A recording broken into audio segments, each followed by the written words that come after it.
You hear the river first, the Tiber, slow and brown, carrying Rhone's filth toward the sea. Then you hear the crowd, not cheering, but murmuring, a low hum of anticipation that makes your skin prickle. You're standing on the Cestius Bridge, 101 B.C., and the cold stone beneath your feet is already stained dark. A man kneels 10 paces ahead, naked, shaking so violently you can see it from where you stand. Behind him, executioners drag something across the stones. It's moving.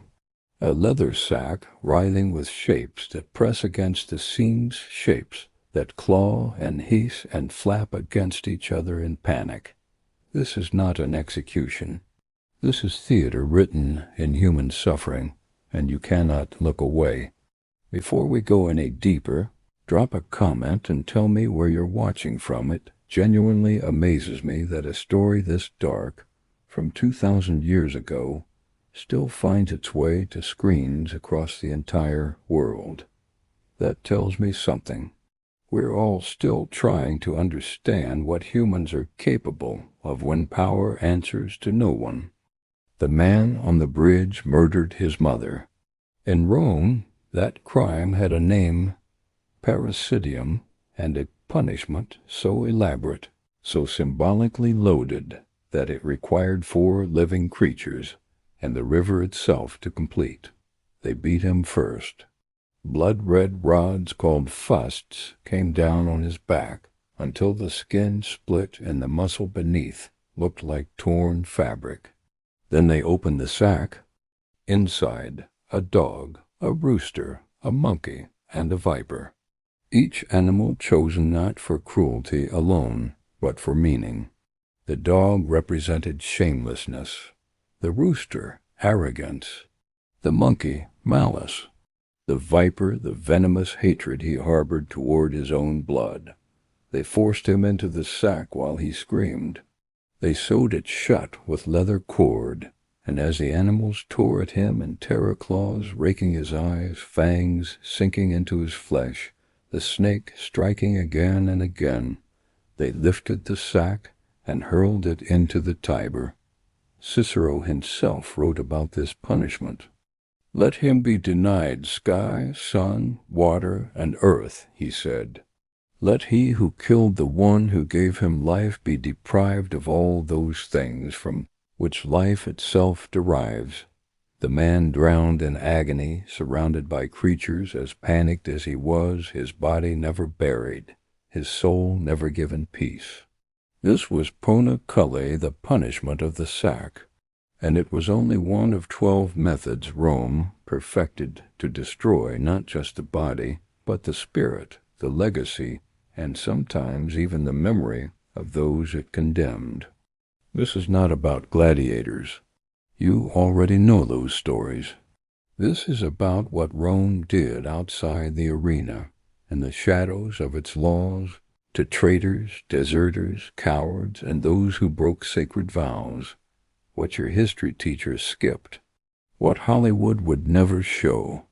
I'm here to tell you what Rome wanted forgotten. And if you want history without filters, hit that subscribe button now, because what comes next makes the Colosseum look like a children's playground. Let's start with a question that haunted Roman minds for centuries. Why did they invent punishments this elaborate?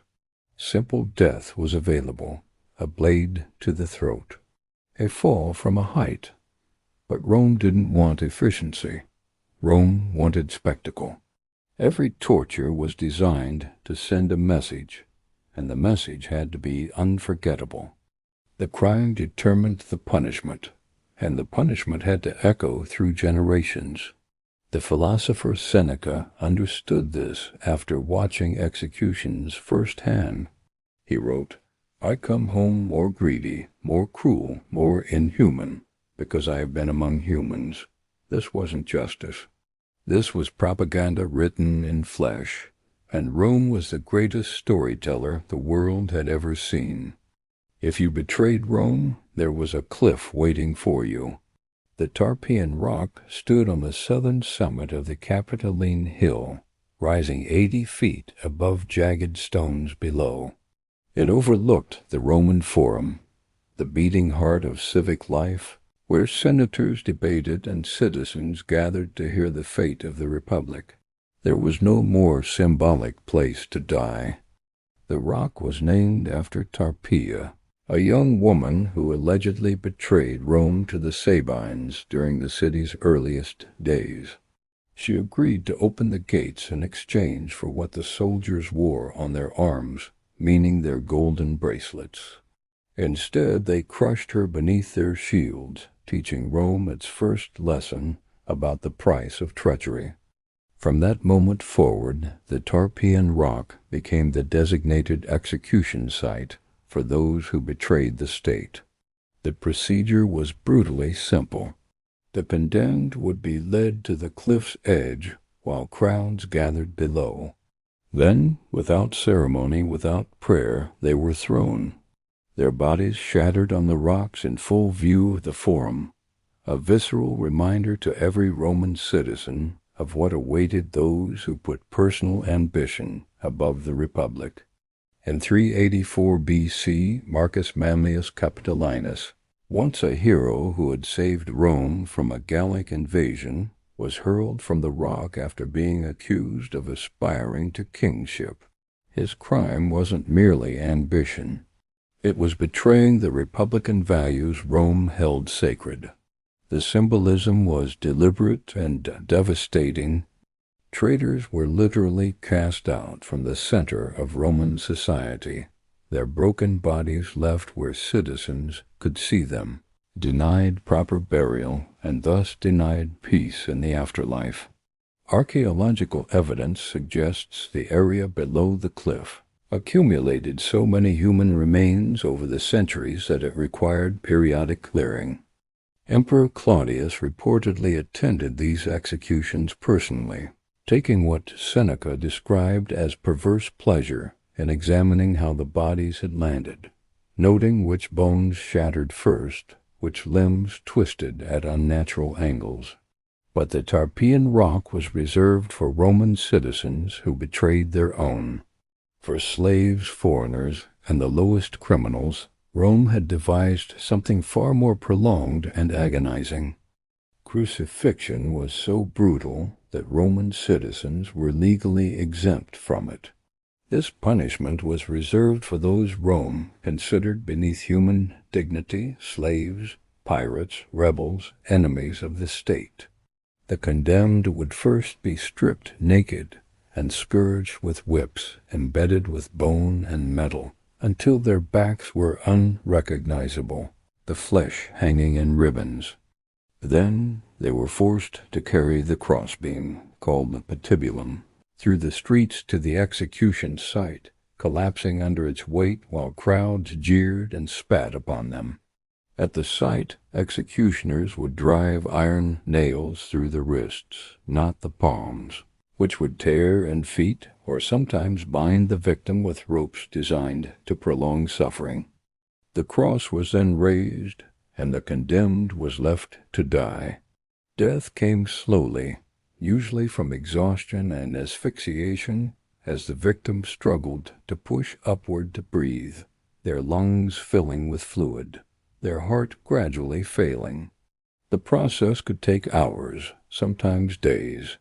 Roman executioners developed specialized techniques to extend the agony, including a small seat called a settle that prevented victims from suffocating too quickly, forcing them to endure longer. Seneca, who witnessed many crucifixions, wrote, "I see crosses there, not just of one kind, but made in many different ways. Some have their victims with head down to the ground. Some impale their private parts. Others stretch out their arms." The most infamous mass crucifixion occurred in 71 BC after Spartacus's slave rebellion was crushed. The general Marcus Licinius Crassus ordered approximately 6,000 captured rebels crucified along the Appian Way, the main road from Rome to Capua. For 200 kilometers, travelers passed thousands of dying men, their agony deliberately prolonged by skilled executioners who knew exactly how to keep a man conscious and suffering. Plutarch recorded that the bodies remained on their crosses until they rotted away, a warning that persisted long after the screaming had stopped. The message was unmistakable. This is what becomes of those who raise arms against Rome. While crucifixion punished external enemies, Rome had developed something equally terrifying for its own soldiers who failed in battle. And this punishment forced brothers to kill brothers. Decimation. The word itself comes from the Latin decimate, meaning to take a tenth. When a legion showed cowardice, mutiny, or catastrophic failure in battle, they faced collective punishment designed to maximize psychological devastation. The process was methodical and merciless. Soldiers would be divided into groups of 10 often men who had trained together, fought together, eaten together for years. Each group would draw lots, and the soldier who drew the shortest straw would be beaten to death by his 9 companions, not by executioners, by his own brothers in arms. They used clubs and stones, raining blows upon a man they had called friend until his skull cracked and his body stopped twitching. The centurion Titus Pullo described it as a lesson written in blood that no soldier ever needed twice. The survivors faced additional humiliation. They were forced to camp outside the safety of the fortifications and subsist on barley instead of wheat, marking them as disgraced men unworthy of proper Roman rations. One of the most documented cases occurred in 71 BC when a legion under Mummius engaged Spartacus's forces against orders and suffered defeat. Crassus revived this ancient punishment, which had fallen out of common use. 500 men died at the hands of their comrades that day, their screams echoing across the camp as a lesson to the remaining legions. The military writer Frontinus noted that units which had been decimated often became Rome's fiercest fighters in subsequent battles, desperate to redeem themselves and eliminate the stigma of their punishment. The poet Lucan captured the horror in his epic Pharsalia. Chance became the arbiter of doom, and on the hazard of the lot depended death. The psychological impact was so severe that some soldiers reportedly chose to end their own lives rather than participate in killing their comrades. Others formed blood bonds, pledging not to survive if one of their group drew the fatal lot. Desperate attempts to preserve their humanity within an inherently dehumanizing system. But decimation, as terrible as it was, still offered 9 out of 10 soldiers survival. For individual military failures, Rome had devised something with no chance of escape. Fustuarium, the punishment of the clubs, awaited soldiers who abandoned their posts, lost their weapons, or showed individual cowardice in battle. The condemned soldier would be led before his assembled legion, every man he had served beside forced to witness what came next. The tribune would lightly touch him with a cudgel, a ceremonial gesture that served as the signal. Then every soldier fell upon him with clubs and stones. The military writer Vegetius noted that this punishment created such terror that facing the enemy in battle became less daunting than the certainty of death at the hands of one's own comrades. Polybius, writing in the 2nd century BC, described the aftermath. Even those who manage to escape are not saved thereby. They are not allowed to return to their homes, and none of their family would dare receive such a man in the house. The public nature was crucial. It forced soldiers to participate in the killing, making them complicit. After witnessing or delivering such brutality, They would never consider desertion themselves. Take a breath for a moment. We've covered traitors thrown from cliffs, rebels crucified by the thousands, soldiers beating their brothers to death in decimation, individual cowards clubbed by their legions in fustuarium. And we're only 4 methods in. Which of these punishments do you find most disturbing? The randomness of decimation? The prolonged agony of crucifixion? Or the symbolic horror of the Tarpeian Rock? Drop your answer in the comments, because I genuinely want to know where you draw the line. And we haven't even reached the arena yet. Damnatio et bestia's condemnation to the beast's transformed execution into spectacular entertainment. This punishment was reserved for slaves, prisoners of war, and the worst criminals, those Rome deemed unworthy of a dignified death. The Colosseum's underground network, called the Hypogeum, contained 32 animal pens and 80 vertical shafts.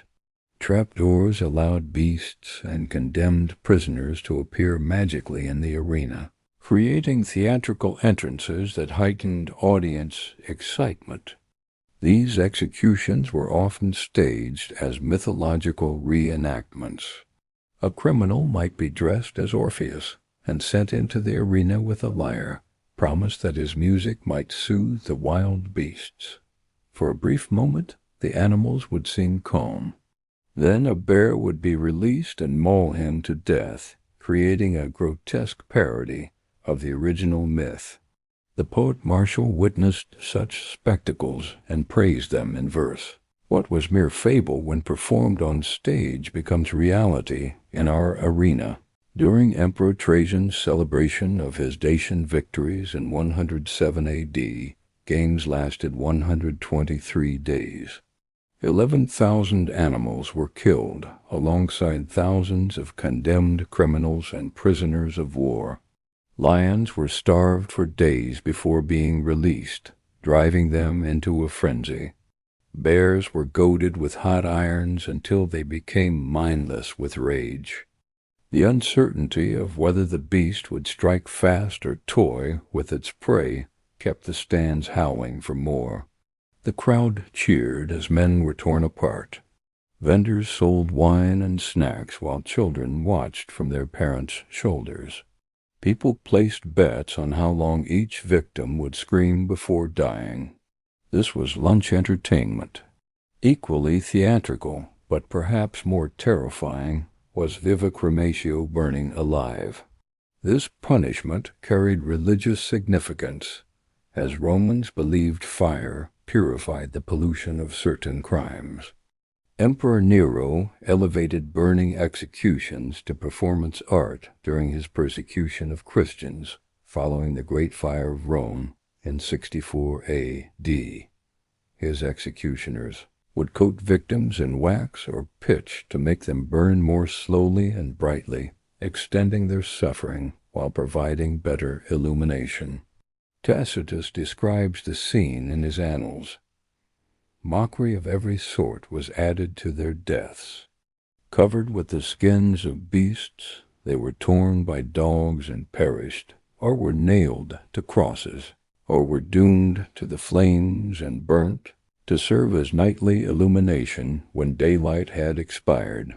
These human torches, as they came to be known, illuminated Nero's gardens while he drove his chariot among them, simultaneously playing the role of executioner, audience, and performer. The site of these burnings, Nero's gardens on Vatican Hill, ironically later became the location of St. Peter's Basilica, transforming a place of Christian martyrdom into Christianity's most sacred site. For crimes requiring spectacular destruction of the body, Rome employed pulveratio death by crushing. Elephants trained to kill with agonizing precision became instruments of exotic punishment.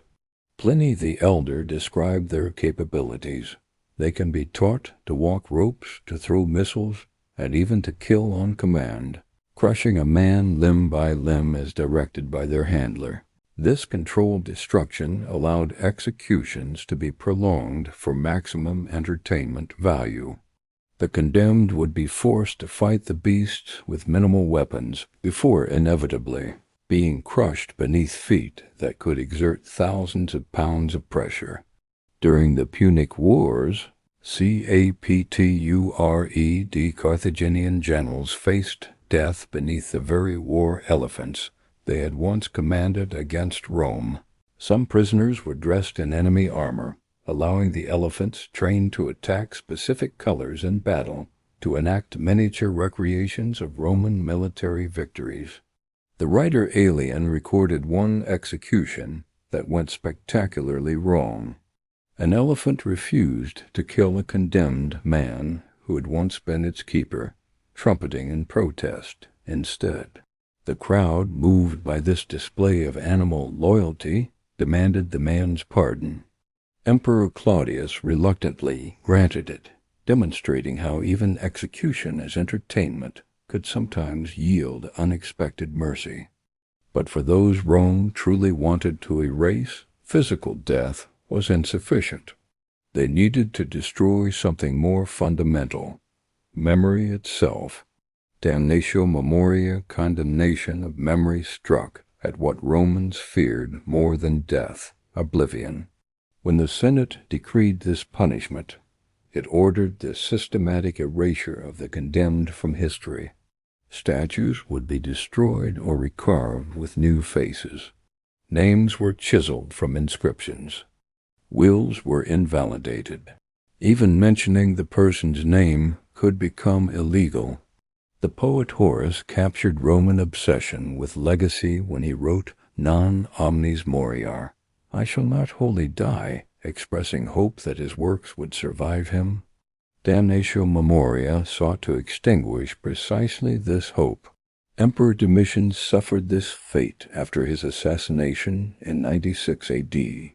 The Senate ordered his statues destroyed or reworked, his name scratched from public monuments, his coins melted down. Officials meticulously worked to remove all trace of his existence, as if he had never ruled Rome at all. Archaeological evidence of this erasure remains visible today. In the Roman Forum, inscriptions bearing Domitian's name show clear evidence of deliberate damage. The chisel marks still visible after 2,000 years. The paradox is haunting. We know about these erased individuals precisely because the effort to remove them was so thorough that it became noteworthy. The conspicuous absence became a presence of its own. Now we return to where we began, but with the full horror revealed. Poena Cullei, the punishment of the sack, was reserved almost exclusively for parricidium, the murder of one's parents or close relatives. For Romans, this crime represented the ultimate betrayal of pietas, the sacred duty owed to one's family and ancestors. The ritual had ancient origins in the 12 Tables, Rome's earliest legal code from 450 B.C. The condemned would first be beaten with blood-red rods, then sewed into a leather sack alongside the 4 symbolic animals, the dog for shamelessness, the rooster for arrogance, the monkey for malice, and the viper for venomous hatred. This macabre ensemble would then be thrown into the Tiber River or the sea. The punishment denied the condemned every element of creation. No earth for burial, no air to breathe, no water to drink, sealed away from the sun itself. Cicero explained the logic clearly. The killer of a parent was to be stripped of sky, light, land, and life, cut off from the world entirely.